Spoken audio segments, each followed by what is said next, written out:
Hello, ഇന്ന് നമുക്ക് ഗോതമ്പ് നുറുക്ക് വെച്ചിട്ട് വായിലിട്ടാൽ അലിഞ്ഞു പോകുന്ന രീതിയിലുള്ള നല്ലൊരു ഹൽവയുടെ റെസിപ്പി പരിചയപ്പെടാം. അപ്പോൾ ഈ ഒരു ഹൽവ ഞാൻ നല്ലൊരു എളുപ്പത്തിലുള്ള രീതിയിൽ തന്നെയാണ് ഉണ്ടാക്കുന്നത്.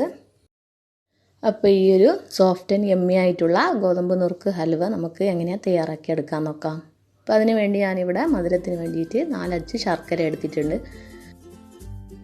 ഇതൊരു അര ഗ്ലാസോളം വെള്ളത്തിൽ നമുക്കൊന്ന് ഉരുക്കാൻ വേണ്ടി അടുപ്പിലോട്ട് മാറ്റാം. ഇനി വേണ്ടിയത് ഗോതമ്പ് നുറുക്കാണ്. അപ്പോൾ ഞാനിതൊരു 3 മണിക്കൂർ മുന്നേ കുതിർത്ത് വെച്ചാണ്. അപ്പോൾ ഈ ഒരു ഗ്ലാസ്സിലാണ് എടുത്തിട്ടുള്ളത്. അപ്പോൾ ഇനി ഈ ഒരു ഗ്ലാസ്സിലുള്ള അളവിലായിരിക്കും ഞാൻ എടുക്കുന്നുണ്ടാവുക ഇതിൻ്റെ വെള്ളമൊക്കെ.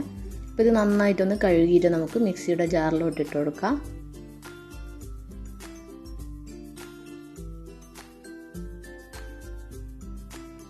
പിന്നെ ഇതിലോട്ട് ചേർക്കാൻ പോകുന്നത് അരമുറി തേങ്ങയാണ്. അപ്പോൾ അത് ചിരകിയത് ചേർത്ത് കൊടുക്കുക. പിന്നെ അതൊരു ഫ്ലേവറിന് വേണ്ടി 4 ഏലക്കായി, പിന്നെ ഒരു പിഞ്ച് ഉപ്പും കൂടെ ചേർത്ത് നമ്മളെടുത്ത ഗോതമ്പ് എടുത്ത അതേ ഒരു ഗ്ലാസ്സിൽ തന്നെ 1 ഗ്ലാസ് വെള്ളം ഒഴിച്ച് നന്നായിട്ട് തന്നെ അരച്ചെടുക്കാം. അപ്പോൾ ഇത് നല്ല സ്മൂത്തായിട്ട് തന്നെ ഇത് അരച്ചെടുത്തിട്ടുണ്ട്. നമുക്കിതൊരു അരിപ്പയിലൂടെ അരിച്ചെടുക്കാം. നമ്മൾ ഗോതമ്പ് അരച്ച അതേ ഒരു മിക്സിയുടെ ജാറിൽ തന്നെ 1 ഗ്ലാസ് വെള്ളവും കൂടെ ഒഴിച്ച് ഇതിലോട്ടൊന്ന് ഒഴിച്ചു കൊടുക്കുന്നുണ്ട്. അപ്പം നമുക്കിതിൻ്റെ പാല് മുഴുവനായിട്ട് കിട്ടാൻ വേണ്ടിയിട്ടാണ്. അപ്പോൾ ഇത് നന്നായിട്ട് പ്രസ് ചെയ്ത് മുഴുവൻ പാലും എടുത്ത് കഴിയാം. അപ്പോൾ ഇതിവിടെ നന്നായിട്ട് തന്നെ അരിച്ചെടുത്തിട്ടുണ്ട്. അപ്പോൾ ഇതിൻ്റെ ഈ ഒരു വേസ്റ്റൊക്കെ നമുക്ക് മാറ്റാം. അപ്പോൾ ഇതാ നമ്മളെ ഗോതമ്പ് നുറുക്കും തേങ്ങയൊക്കെയുള്ള നല്ലൊരു മിക്സ് ഇവിടെ റെഡി ആയിട്ടുണ്ട്. ഇനി ഇത് ഒരു പാൻ അടുപ്പിൽ വെച്ച് അതിലോട്ട് ഒഴിച്ചു കൊടുക്കാം.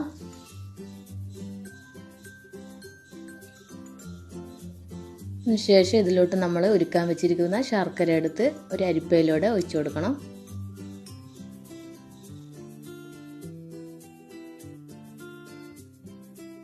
ശർക്കരയും ഒഴിച്ച് കൊടുത്തതിന് ശേഷം നമ്മൾ ഗ്യാസ് ഓൺ ആക്കുക.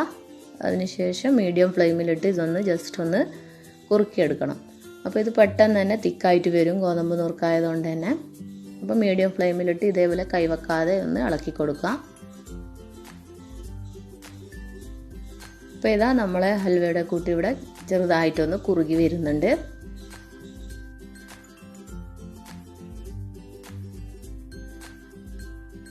അപ്പോൾ ഇതേപോലെ ചെറുതായിട്ടൊന്ന് കുറുകി വരുമ്പോൾ നമുക്ക് ഇതിലോട്ട് നെയ്യ് ചേർത്ത് കൊടുക്കാം. അപ്പോൾ ഞാനൊരു ടീസ്പൂണോളം നെയ്യ് ചേർത്ത് കൊടുത്ത് വീണ്ടും ഇതേപോലെ ഒന്ന് മിക്സ് ചെയ്ത് കൊടുക്കുന്നുണ്ട്. അപ്പോൾ മീഡിയം ഫ്ലെയിമിൽ വെച്ചിട്ട് തന്നെ ചേർക്കണം. അപ്പോൾ പെട്ടെന്ന് തന്നെ ആകാൻ വേണ്ടിയിട്ട് ഹൈ ഫ്ലെയിമിൽ ഇടരുത്.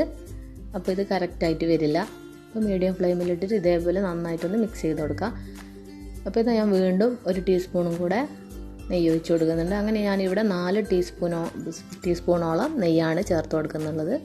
എന്നിട്ട് ഇതേപോലെ നന്നായിട്ട് തന്നെ ഇതേപോലെ ഒന്ന് മിക്സ് ചെയ്തെടുക്കും. അപ്പോൾ മീഡിയം ഫ്ലെയിമിൽ വെച്ചിട്ട് തന്നെ വേണം എല്ലാം ചെയ്യാൻ വേണ്ടിയിട്ട്.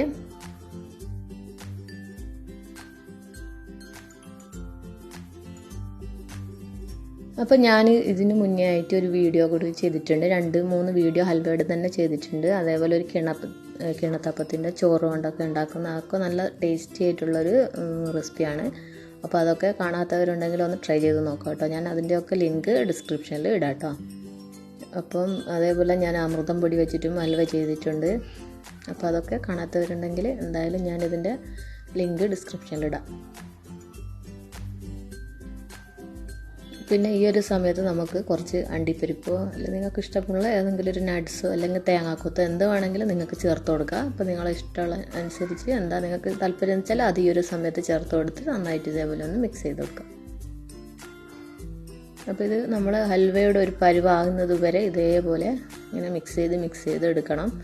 അപ്പോൾ ഞാനിവിടെ 4 ടീസ്പൂണോളം നെയ്യാണ് ചേർത്തിട്ടുള്ളൂ. അപ്പോൾ ഈ ഒരു നെയ്യ് നമ്മൾ മുഴുവനായിട്ട് ഒഴിച്ച് കഴിഞ്ഞിട്ട് ഇത് അബ്സോർബ് ചെയ്യുന്നില്ലെങ്കിൽ അതിൻ്റെ സൈഡിൽ കൂടെ ഒക്കെ ഇതേപോലെ നെയ്യ് പുറത്തോട്ട് വരികയാണെങ്കിൽ നമ്മൾ ഹൽവ പാകമായിട്ടുണ്ടെന്നാണ്. അപ്പോൾ നമ്മൾ ഈ ഒരു ഹൽവയുടെ കൂട്ടിവിടെ കറക്റ്റ് പാകമായിട്ട് വന്നിട്ടുണ്ട്. സൈഡിലൊക്കെ നിറയെ ഓയിൽ ഇങ്ങനെ പുറത്തോട്ടായിട്ട് വരുന്നുണ്ട്. ഈ ഒരു ഹൽവയുടെ മിക്സ് ഈ ഓയിലൊന്ന് എടുക്കുന്നില്ല, അത് പുറത്തോട്ടായിട്ട് ആയി വരുന്നുണ്ട്. അപ്പോൾ നമുക്കിനി ഓയിലൊന്നും ഒഴിച്ചു കൊടുക്കേണ്ട ആവശ്യമില്ല. നമ്മുടെ ഹൽവ ഇവിടെ റെഡി ആയിട്ടുണ്ട്. അതിൻ്റെ ഒരു കറക്റ്റ് തിക്ക് എന്ന് പറഞ്ഞാൽ നമ്മൾ മിക്സ് ചെയ്യുന്ന ആ ഒരു സ്പൂണിലോട്ട് ഇത് ഒട്ടിപ്പിടിക്കില്ല. അപ്പോൾ അതിങ്ങനെ നമ്മൾ മിക്സ് ചെയ്തുകൊണ്ട് നിൽക്കുമ്പോൾ അത് വേറിട്ട് നിൽക്കും. അപ്പോൾ അതാണ് അതിൻ്റെ ഒരു പാകം.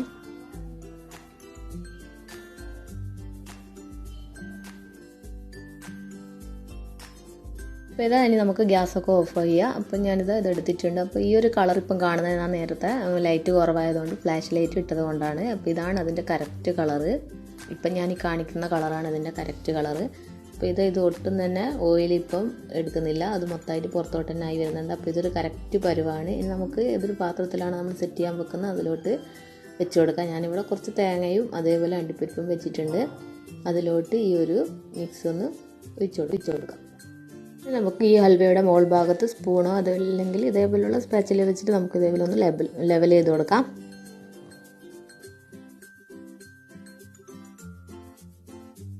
അപ്പം നമ്മൾ ഹൽവ 2-3 മണിക്കൂറിന് ശേഷം ഞാനിപ്പോൾ ഇത് എടുത്തിട്ടുള്ളതാണ്. അപ്പോൾ ഇതിൻ്റെ സൈഡൊക്കെ ചെറുതായിട്ട് ഇതേപോലെ ഒന്ന് വിടുവിച്ച് കൊടുക്കാം. അപ്പോൾ നമുക്ക് പെട്ടെന്ന് തന്നെ പാത്രത്തിൽ നിന്ന് ഡിമോൾഡ് ചെയ്യാൻ പറ്റും.